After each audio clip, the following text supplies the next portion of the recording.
Hey everybody, it's Drewski McGillicuddy, and it's hot as shit outside, so we're just gonna do the video here. It's Drewski McGillicuddy's Top 5 90s Sitcoms.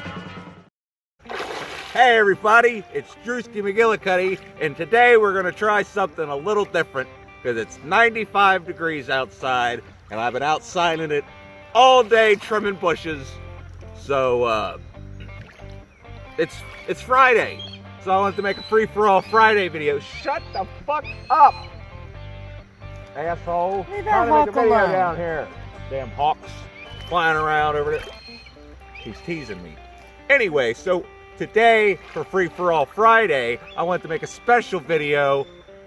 My 5 favorite 90s sitcoms of all time. I mean, I know it's not really of all time since it's 90s sitcoms. But hey, let's move it along. We'll start off with number 5.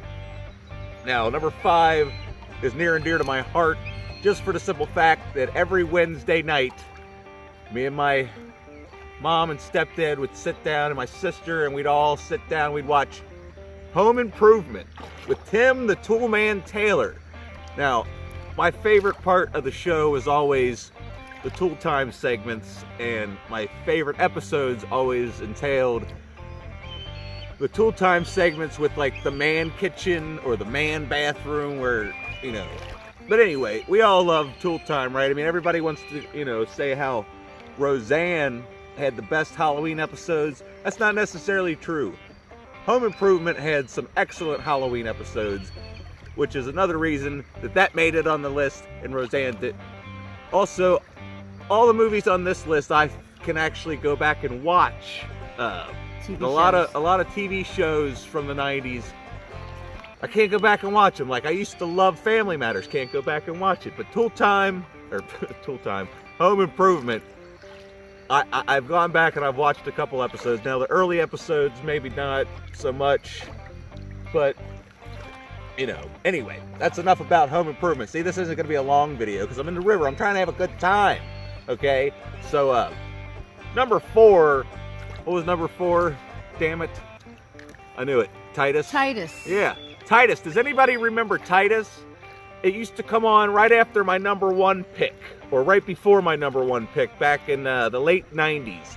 It only lasted for, what was it, 3.5 seasons? Yeah. 3.5 seasons, and the show was canceled, and it was ridiculous because this show was hilarious. It's got Zach Ward. Some of you might remember Zach Ward. Actually, he's supposedly a member of Killer Flicks, but some of you might remember him from Resident Evil 2 or Freddy's Dead.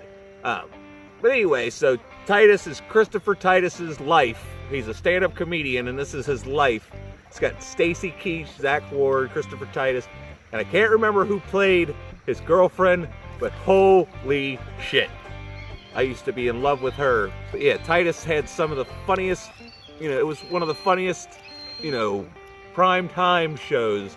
It wasn't on like Showtime or HBO. I could imagine it being a lot funnier if, you know, Been a lot cooler if it was. yeah. Or if they would have went the route of, if they would have started the whole thing that It's Always Sunny in Philadelphia started, the obscene humor, because there was some risque stuff pretty much in Titus. But you know, if you remember that show, let me know, because I would like to get the box set. Since it's only 2.5 seasons, I could watch that in a day.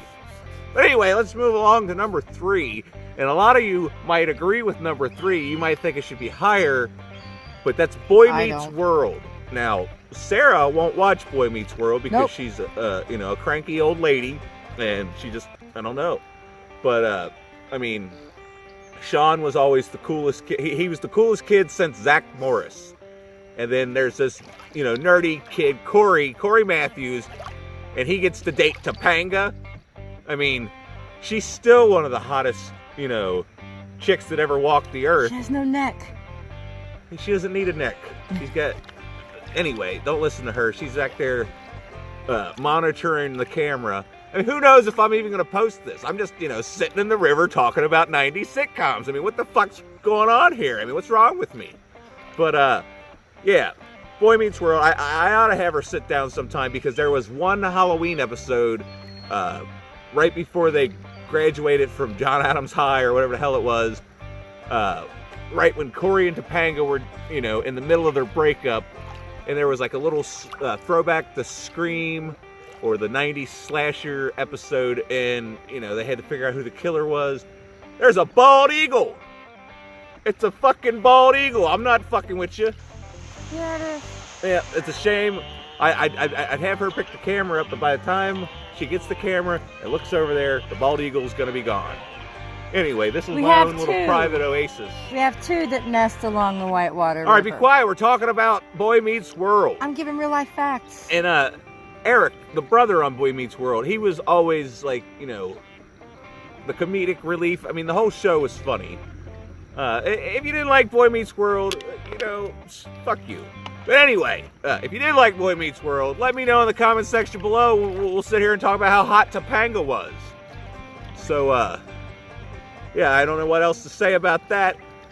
Anyway, let's move on to number 2.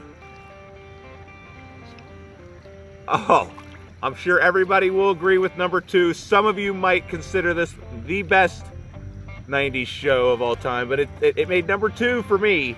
Number 2 for me is The Fresh Prince of Bel-Air.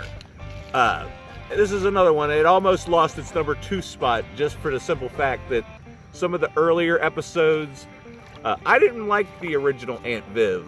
I prefer, you know, the Aunt Viv, the light-skinned Aunt Viv. Am I allowed to say that? Nope. Anyway, I prefer the Aunt Viv from the later seasons. It's like that with a lot of the shows. It's hard to go back and watch them like as they're younger. Like, for instance, Saved by the Bell. Even Boy Meets World, it's hard to watch, you know, when they're kids. Maybe I'm getting old like Sarah and just don't like kids anymore. But, you know, for the most part, it happens. There's not really any episode, like, because they play Fresh Prince on Nick at Night, and I can still watch it to this day and, you know, it not get old. Like Rick and Morty. Like, how many times can you show the same episode every day? But, you know, Fresh Prince, one of the greatest shows of all time. Not just greatest 90s sitcoms, one of the greatest shows of all time. And the number 1 pick, should I have talked more about Will Smith and how this started his career? No, because it didn't really start his career. He was already a rapper. Prince. He was already a rapper. DJ Jazzy Jeff. With DJ Jazzy Jeff. But anyway, let's talk about number 1, because it is probably the greatest show of all time. One of the greatest shows of all time. Just say the greatest show of the 90s. It's definitely the greatest sitcom of the 90s. A lot of people would say Seinfeld, but that show's fucking stupid. I'm sorry if you're a fan of that show. I don't understand it. I do not understand it. But the greatest sitcom of the 90s goes to that 70s show. Come on now, you should have seen this coming, you know, with my haircut and all that stuff. But yeah, this is where, shut up.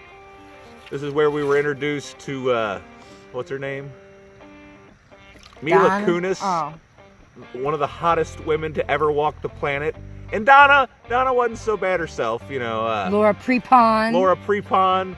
And then even Lisa Robin Kelly, God rest her soul, you know, she went down that tragic road.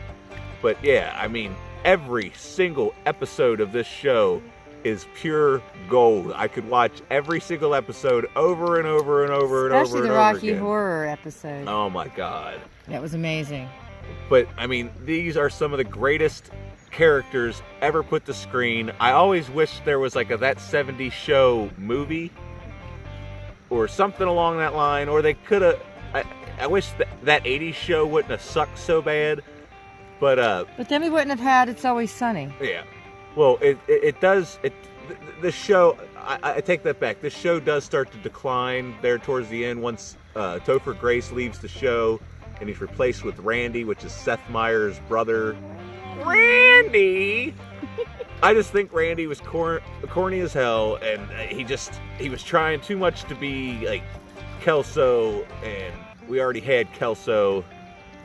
But yeah, I mean, can you think of a better show than that 70s show? I'd like to know if you can. I can. I mean, I can think of a better show than that 70s show, but it's not a sitcom, so it doesn't count. that's another video for another list. Or Can I another have an list. honorable mention real quick? Yeah, let's give her an honorable mention. The Drew Carey Show. Oh my God, she's absolutely right. The Drew Carey Show is one of my favorite shows in the 90s, and I'm glad she brought it up, even though you're supposed to mention the honorable mention before number one, the number but one. I just thought But of it. anyway, hopefully this video turned out okay. I feel like I was rambling. I don't have a script, people. I do not have a script. I don't. We're in the river. I'm in the river. I'm about to skip this rock. I really didn't want you to see my titty nipples, but make sure you like and subscribe, all that stuff. Yeah, hopefully this wasn't too bad, and don't be looking at my titties. Oh, I missed. That was terrible. We'll cut that out.